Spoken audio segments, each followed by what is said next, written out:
whatever the decision that we make today is going to impact the decision that we're going to make tomorrow. And if we don't make a good decision today, then tomorrow we're going to be cornered with limited options, and we're going to be possibly forced to make another decision that we don't want to be. And then, just become a downward spiral. There's no way that we can control it. Today's guest is Frank Lin, Certified Financial Planner, SMSF Specialist Advisor, and Director of XIN Wealth. With over 12 years of experience, Frank has helped countless families take control of their financial future through tailored strategies around superannuation, SMSFs, insurance, and succession planning. What sets Frank apart is his sincere, values-driven approach to wealth creation. He's not just about spreadsheets and forecasts. He's about helping people feel prepared, empowered, and confident as they make big financial decisions.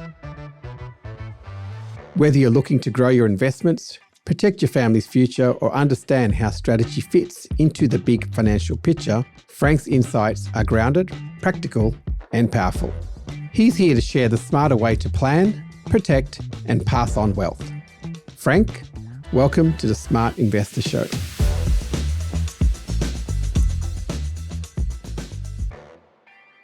Thank you, Julian. Thanks for having me here today. Pleasure, mate. Always good to catch up. Yeah, it'd be great to get some insights from you around what you're seeing in the market, especially from the financial planning side. Yeah, just get a few nuggets of information that we can share with our community today. So, Frank, what I'd like to do is, if you can take me back a little bit, I'd love to, our listeners love to hear the story of who we're speaking to. It'd be great to turn back the clock and maybe give me the Frank Lin story, take me back to childhood and education, and then where we are today now with XIN Wealth. Like many first-generation immigrants to Australia, I came to Australia about 17, almost 20 years. I think that was when we had the Beijing Olympics. That's 2008. That's the first year. That's the time when I came to Australia and started my master's degrees here. But while I was, studying, I was thinking, what am I going to do? Like, am I just going to be another accountant, facing the computer, pressing the keyboard, and just, crunching the numbers? I was thinking about my life. And I was lucky that I had a classmate. And he told me, Frank, you got a master's degree, but it's pretty unlucky you have no experience working in Australia. And guess what? Nobody's going to hire you. You're not going to find a job after you graduated. I'm thinking, what can I do? And I said, look, what you need to do is to, cross out that master's degree on your resume, go back and get a graduate diploma. And that would have made you so easy to find your first job because, you're not that overqualified.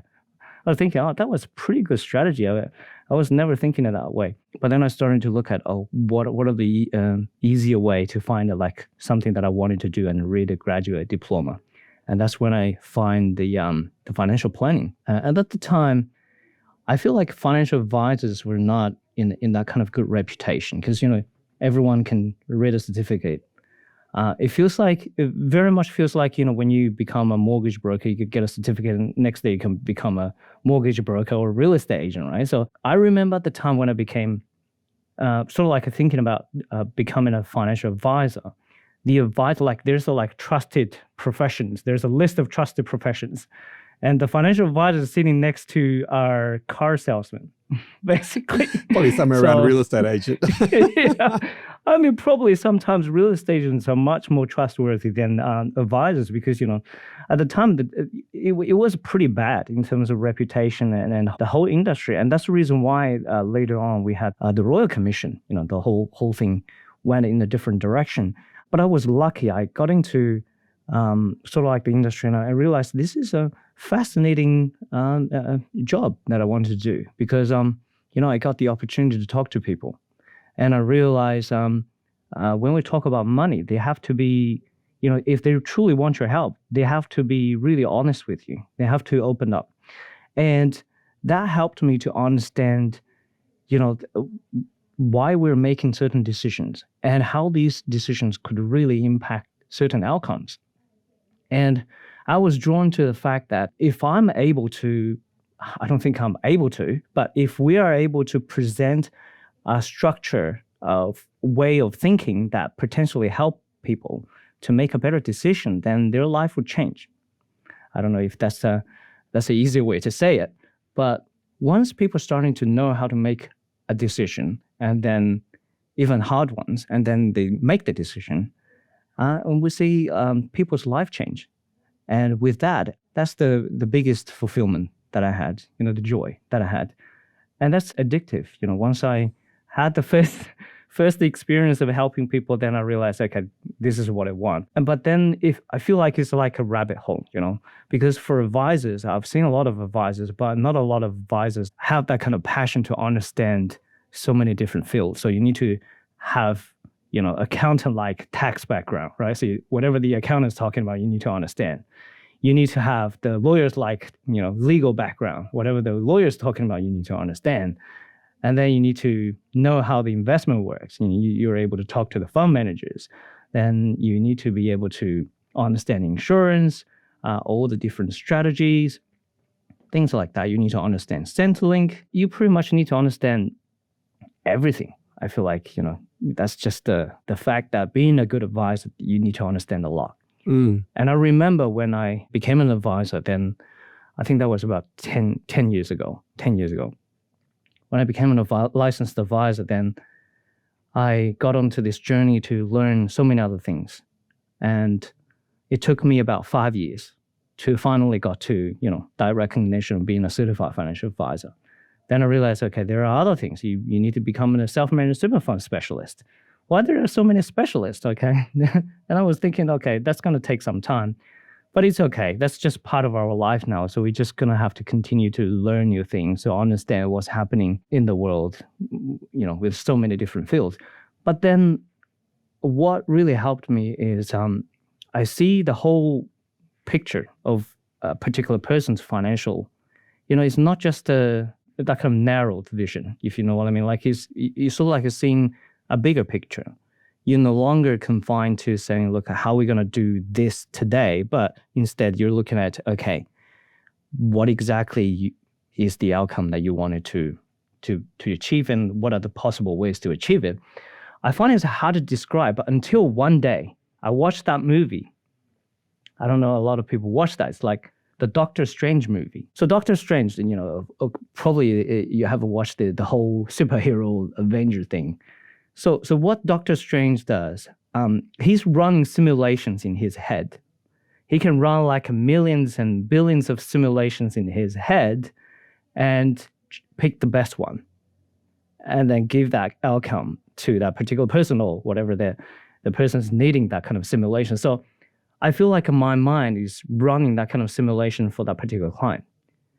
Hundreds of times, different kinds of simulations. It's like you're playing chess, right? So you're just predicting what's going to happen next.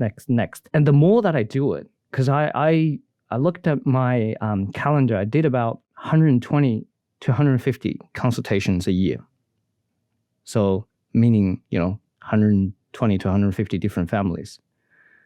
So that level of simulation in my brains gave me the level of experience that I have right now to help people, to run these kind of simulations for them, to predict the possible outcomes for them, so they can potentially avoid making costly mistakes. Yeah, I guess it's like training, like it's a muscle, right? And you've got to keep training the brain, exactly. And the more you can train, and I often say that to my team and people around. I mean, it's a never-ending. Education should be a thirst and a hunger, and particularly in today's world with technology. I mean, if you're not embracing AI, you are going to be left behind. And so, we're trying to bring that into our business. We're trying to coach the team on using AI, not just for writing nice emails, but actually, how do we automate? How do we fast track? How do we offer more information to our clients, above and beyond what we're already doing with due diligence and the expertise that we offer? Thanks for that background. It's really inspirational to hear that you get off on seeing your clients being happy and achieving great goals. And sometimes in your line of work is also, it doesn't happen instantaneously, right? It takes time to watch them grow, and you putting plans in place that may not only be short-term plans for maybe a few years, but it's also long-term. And you sometimes don't actually see that success till maybe retirement, for example, and planning into retirement. So it's very admirable to see where you've come from and where you're headed with XIN, no doubt. every day we look at the news, we listen to this economist and that economist from this bank and that bank and talking about what's happening with the world. I'm probably not the one with the most authority to say, what's going to happen. But just recently we had a chat with the chief economist from Petershare, and there was a briefing on what's happening right now. A couple of things that I think is interesting is, first of all, we all know the inflation is going down, and Australia's managed it pretty well. As Australians, we're pretty happy with the outcome. They're starting to use soft landing, these kind of words. That's like the post the GFC time. We use these words. So the reason why they say is kind of soft landing. This is a really interesting indicator, because we were talking about unemployment rate, right? But the thing is not about unemployment rate. Is we need to have a low unemployment rate, whereas we don't have a spike of the salary increase. So if we have a low unemployment rate and the salary maintains at the level, that means we control it pretty well. That means we're not going to get a kickback when the salary goes up and the inflation comes back.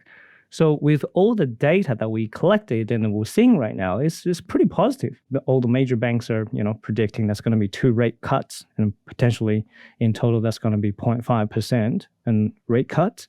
I mean, like all the news are good news now. I can see. So I think that pretty much gives everyone the optimism for the next 6 months and the new financial year.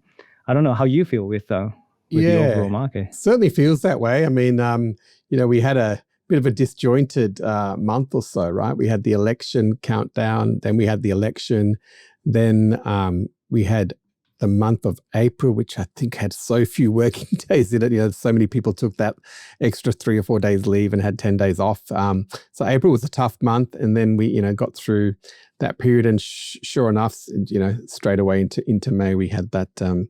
Soon after, we had the rate cut. So certainly the phone's ringing a lot more, and a lot more people who were sitting on the fence have jumped off and moved into that buying zone, which is great. Yeah, absolutely. Financial advisors, wealth advisors, as you said, there are a dime a dozen, and various in like all industries in terms of the quality and the assurance and the advice. But what does a strategic financial planner look like? What is it?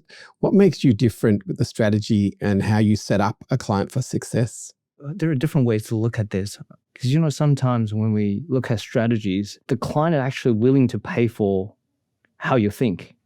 So that's when we realize, okay, that's pretty important to the client. So they're not paying for any particular thing that you're selling to them. They're just paying for the time that you could have a meaningful conversation with them. So strategy has to be based on a certain framework, thinking framework. And that framework is mixed with, tax planning. You need to look at the overall asset structure, different asset types. So a lot of these information are actually combined into that kind of structure to help them make a better decision. As I said, strategy is like when you build a house, you need to have that kind of architectural drawings, right? Probably that kind of architectural drawings is like when you're building an opera house, and people never think, okay, how are we going to build that? From an engineering point of view, but that just looks fantastic. We're going to build that. And hence all the dramas came later on, these kind of revisions of the internal structural designs. So when we look at strategies, it has to be practical and it has to be actionable. If it is just something that is looking good and is not practical and is not actionable and cannot deliver an outcome, it is not a good strategy.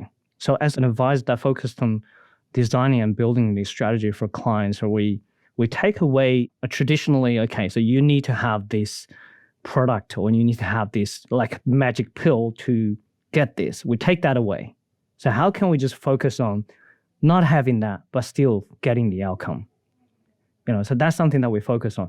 But then obviously, if you have some magic pills, that's just going to accelerate the whole process, right? So look, we're probably not going to take 3 years. We can only take 1 year and we can get where you are. So why is it so important to have that planning in place? Why not just continue on with life as we do? It all gets down to how we make financial decisions. Because, everything that we do has a certain sequence, whatever the decision that we make today is going to impact the decision that we're going to make tomorrow. And if we don't make a good decision today, then tomorrow we're going to be cornered with limited options, and we're going to be possibly forced to make another decision that we don't want to be. And then, just kind of become a downward spiral. Right? There's no way that we can control it.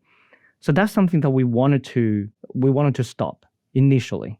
If we can do it in the beginning and we understand what we're doing and everything is planned, everything is strategic, then you are absolutely in control. And that gets back to, I remember when I was in uni, we started, the psychology of making a financial decision. And it's not about right or wrong. So there's only like 0.1% of our time we're making logical thinkings of a particular decision. It's all emotional. I have to say 99.99% are all emotional, but it may be coded with some logical thinking, but it's all emotional underneath it.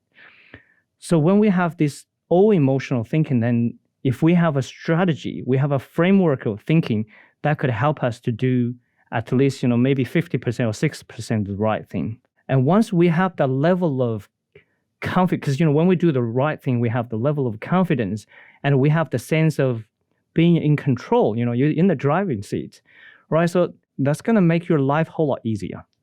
So from a mental health point of view, from, the family relationship, a lot of things is so very important. I could go on, It's just like a strategy really helped us to have a solid foundation for pretty much everything. Yeah, no, totally makes sense and aligns with, across or like we always say, build your team of experts from a property investment point of view. And definitely a financial advisor is always part of that team, as we call it. The Smart Property Show is proudly brought to you by Search Party Property, nominated by REB as Australia's best buyers agency and buyer's agent for 2025.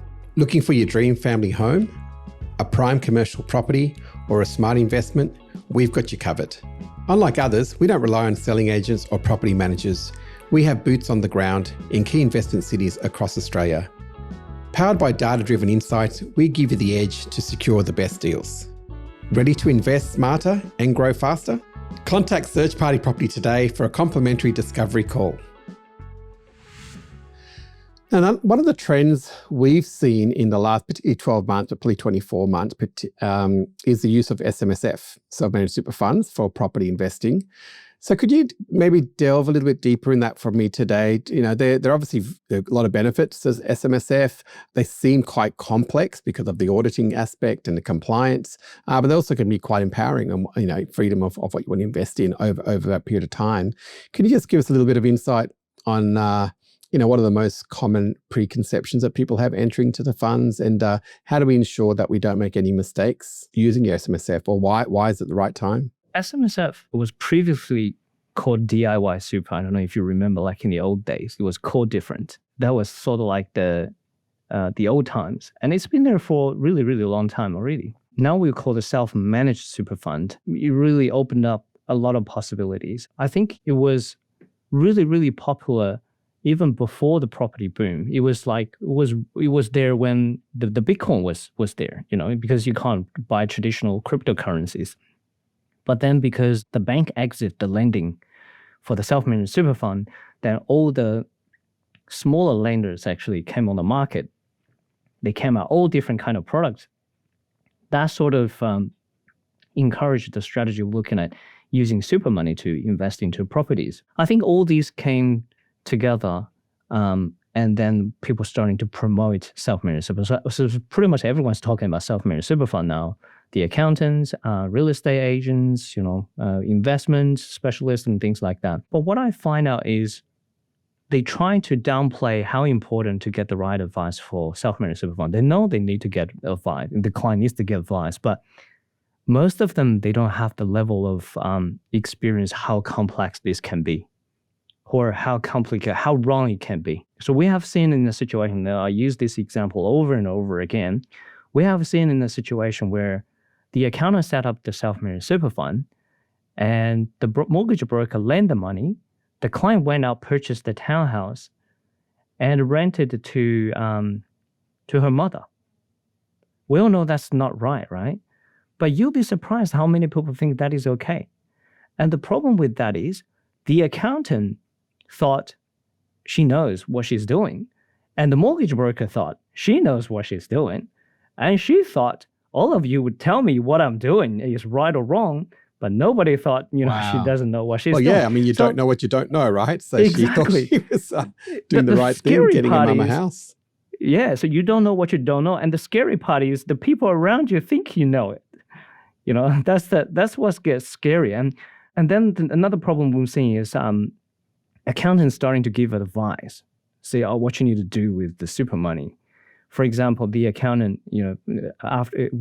following with that case, the accountant told us, just get a, rental agreement with your mom, get your mom to sign it.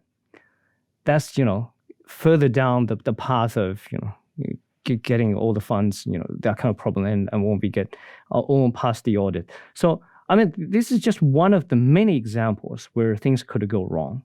And I always think other people like using their company, their personal name, their super fund to buy in a warehouse, then borrow money. That couldn't happen. So people think that could happen, but then that couldn't happen. So oftentimes people think, okay, why not this can't happen? Because, there's no fundamental structure of knowledge of how these things should operate, right? So why can't we drive the car sideways instead of just, forward and backwards? Because it's not designed that way, right? So you're going to have to make turns to do that. So they don't understand the fundamental logic of how these things works. And then, they make these kind of mistakes. So it is getting popular, but we are also seeing a lot of issues coming out. How can we get it done right?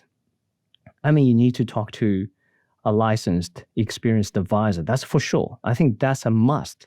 Even just getting the strategies right, not necessarily saying, okay, you need to get the advisors to do everything for you, but getting the strategies right and know where you can get the right information. If you don't know, at least you can check with a tax office, right? So you can ask tax office, can I do this or can I do that? Make sure you do everything, you validate the action before you take the action.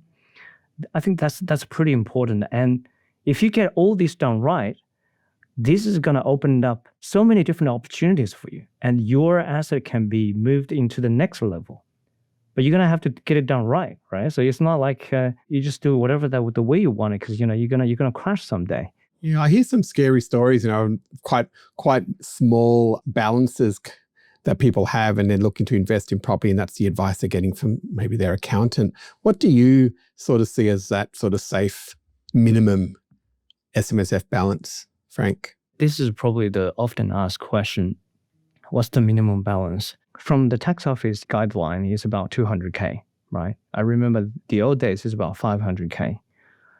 They dropped the balance to 200K, but we still find that 200K is a bit stretched if you wanted to have a property strategy. But it might not be stretched if you wanted to invest into other things, because, you don't necessarily need to have extra trust, extra complex stuff to run it. But yeah, if you wanted to get into a property investment and you're considering borrow money to do that, 200K is probably not going to be enough for you.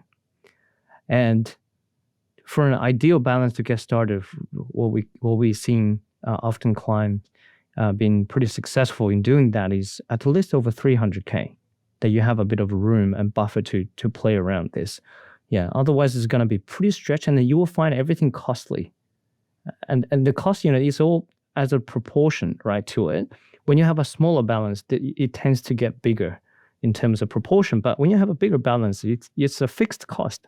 It tends to go down a bit, and then you're not going to be that cost sensitive. Then you're starting to cut corners and save this and save that, and then all the troubles come back to you, and it's going to cost you more. Particularly, and we've gone through a higher interest period, then it becomes even tighter, right, into the negative gearing aspect, or the negative cash flow aspect of the SMSF, which has to be then made up from the cash account. Yeah, absolutely. It's always arguable, because whenever I say, look, we focus very much on the cash flow. So if you have a property inside self-managed super fund and it's draining your cash every year, $20,000, $30,000, it's not ideal. What if you're not going to get a job next year? What if there's a redundancy? So what you're going to do with it? But, there are people saying, look, we're going to bet on this place, this suburb is going to go up in 30, 40%. We're just going to sell it in 2 years' time.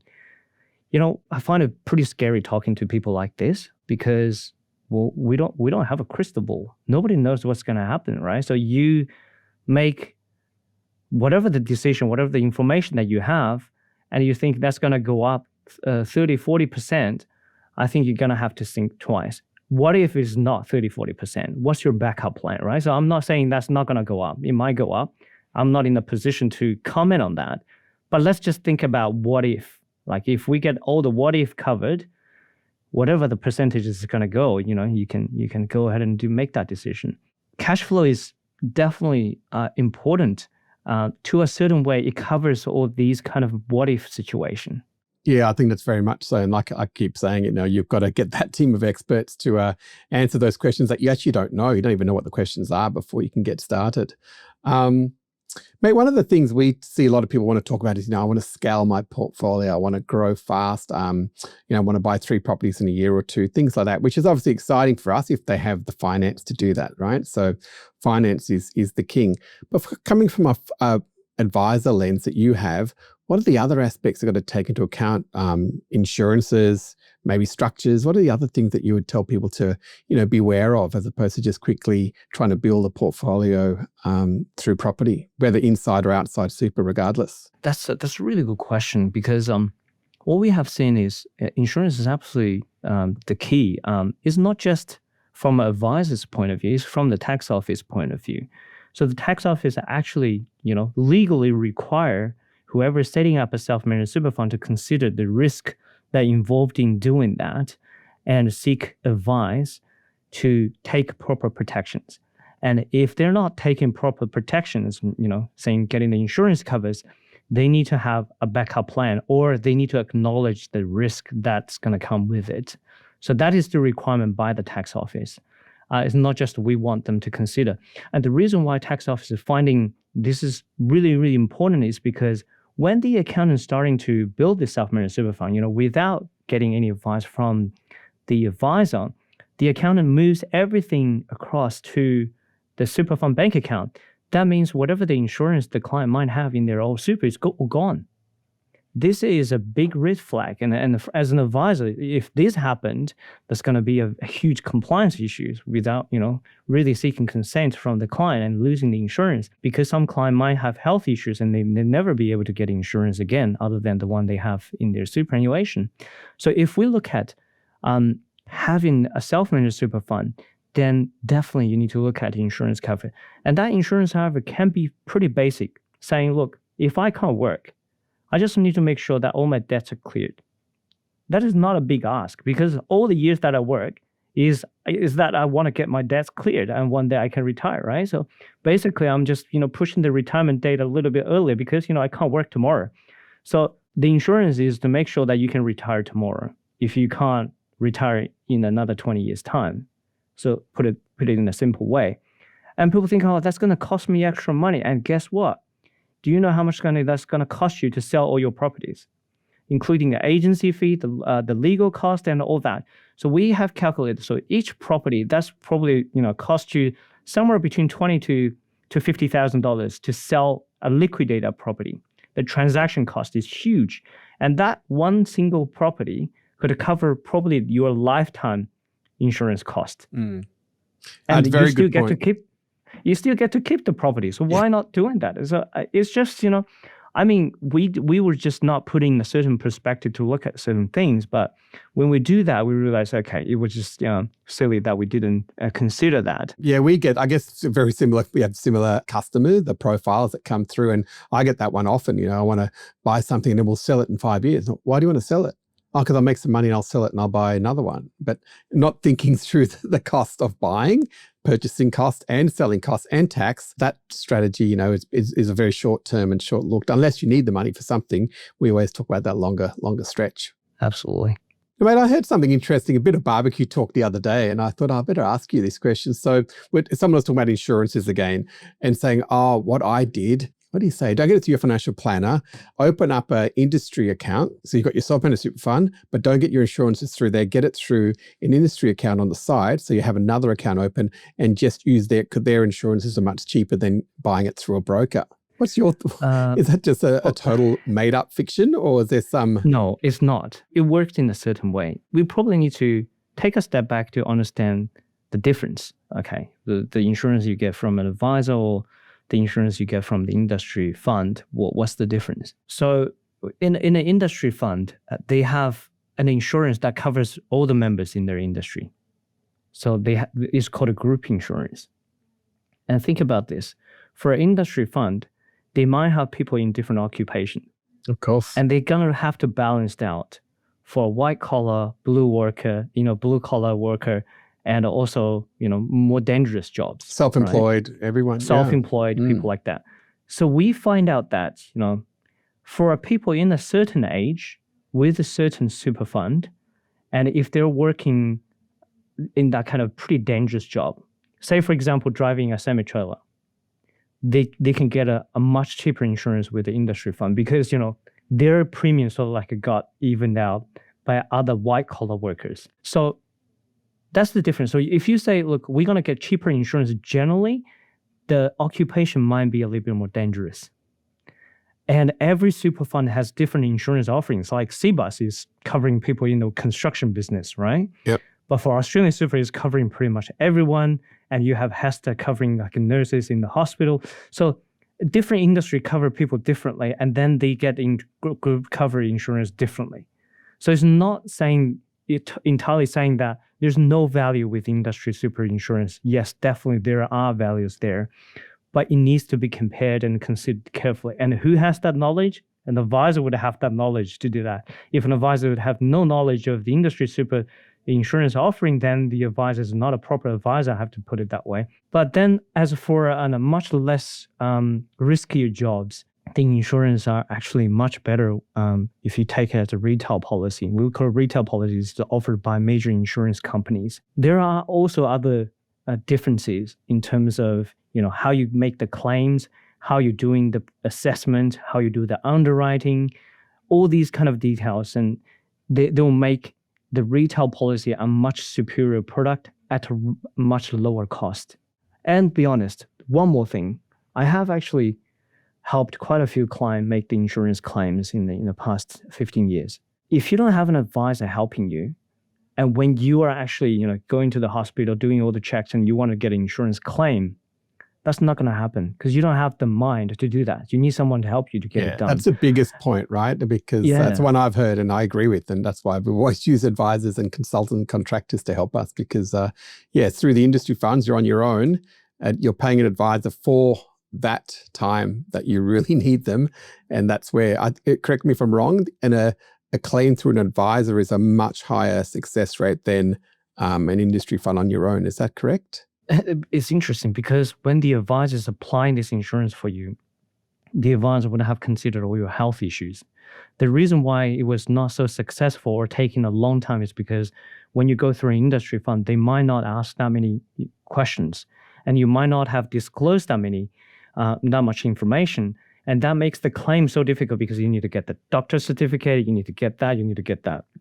But with an advisor, if it is properly done, when it goes through to the claim, it's a much, much faster process and much higher success rate. So that's what I think is most important. So you need to get your insurance review. So we see often every 3 years, it's going to be major changes. You either get a property sale or property, or you have kids and things like that. Every 3 years and 5 years, that's going to be huge changes. You either add or remove, reduce your insurance covers.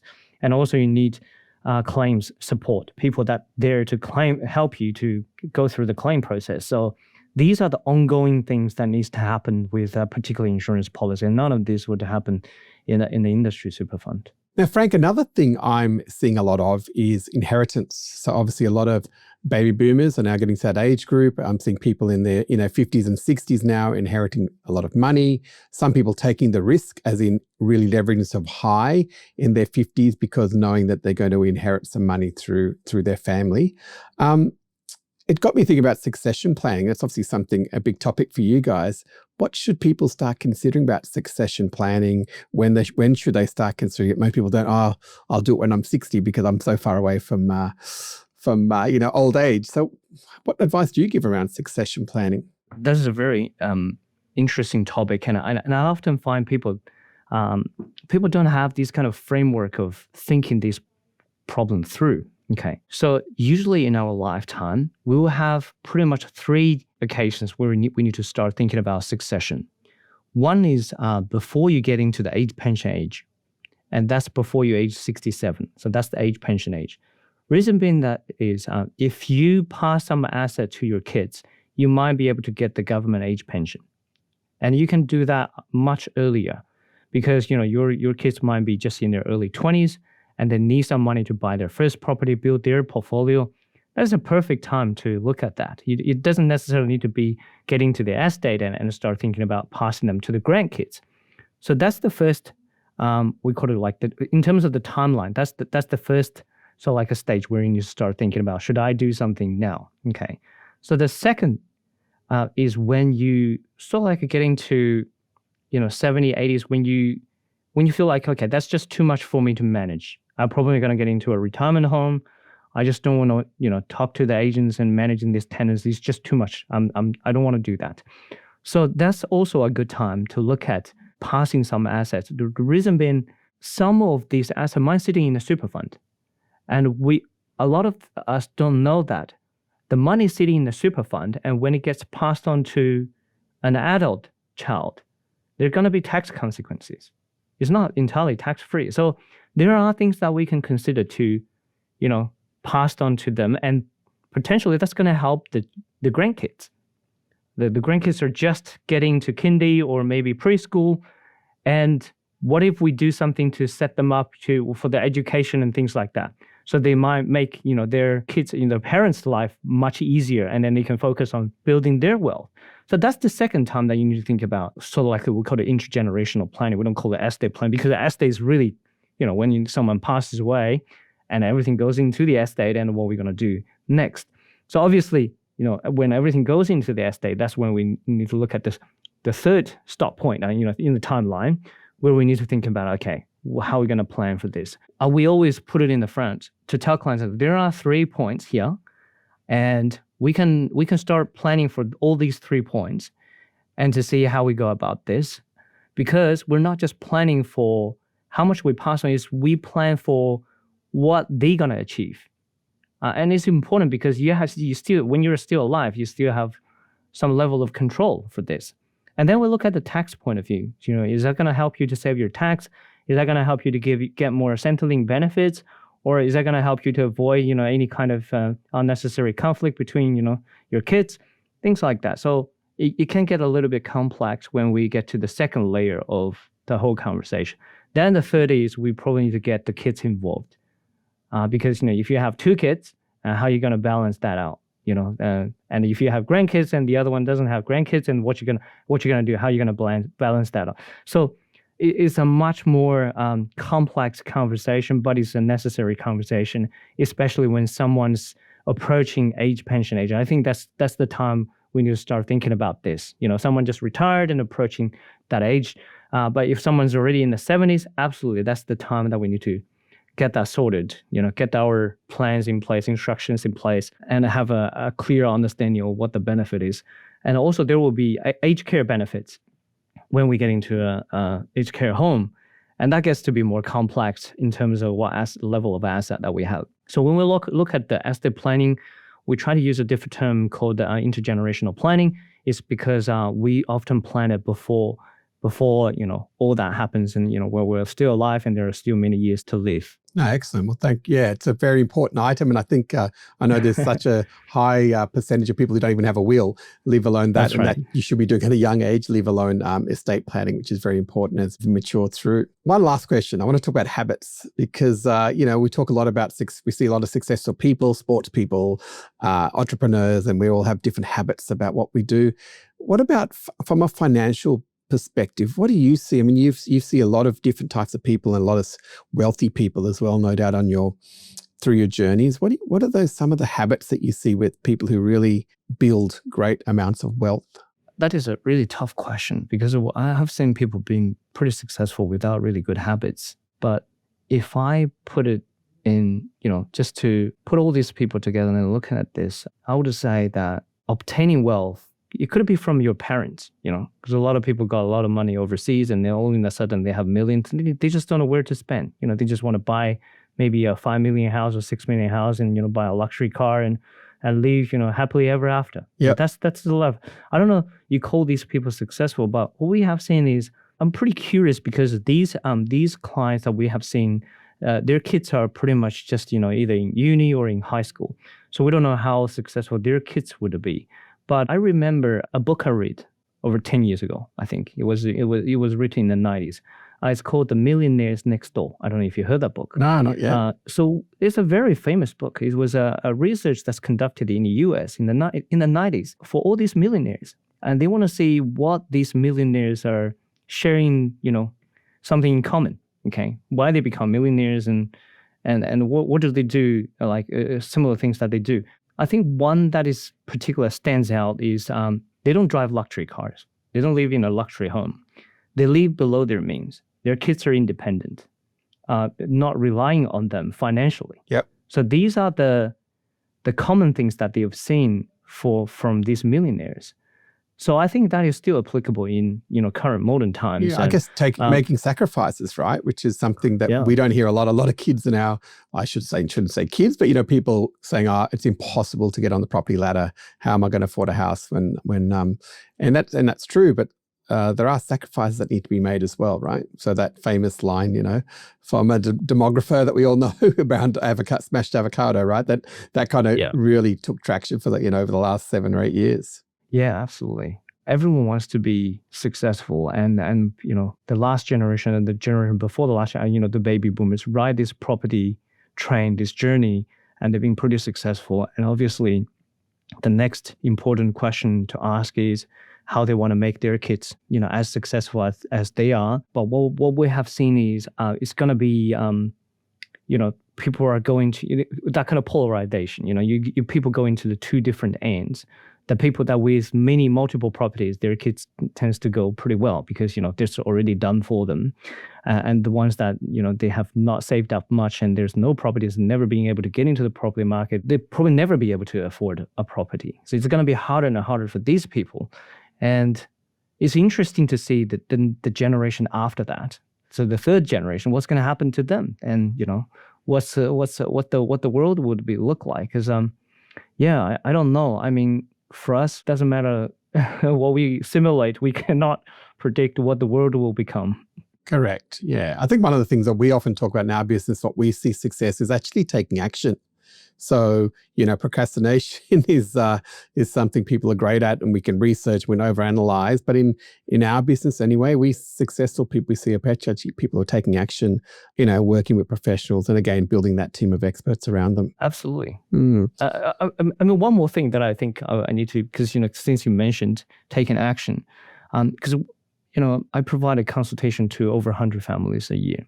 Not all the families will take action. I would say probably about 20-30% will take actions, and the rest are just, dwindling there and thinking about it and probably going to sleep with the ideas, but then never going to do anything about it. Yeah, that's how we make financial decisions. That's how we make decisions in our lives, and then we're going to have to bear the consequences of not taking action. And the thing is, if we dig down deep psychologically, it's not easy because there are a lot of influences, maybe from childhood, maybe from, parenting, and maybe from a lot of things that happen in our life. And we just didn't realize that level of self-awareness is not up to the level that stopped us taking, further actions.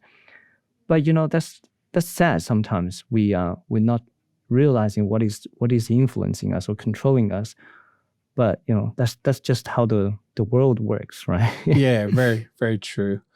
Well, Frank, I could probably talk to you for another hour. I've got so many more questions to ask, but we better move on and let you get back to your day. But thank you very much for your time. And there's so many gold nuggets for our listeners. And we'll obviously put the show notes in there with how to get in touch with you to learn more about some of the information that you've passed on today. But once again, we really appreciate your time. And thanks for joining me on the Smart Investor Show. Not a problem. Thank you, Julian.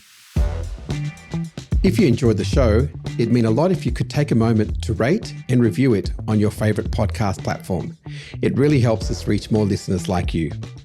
And don't forget to hit subscribe so you never miss an episode. Thanks again, and I'll catch you next time.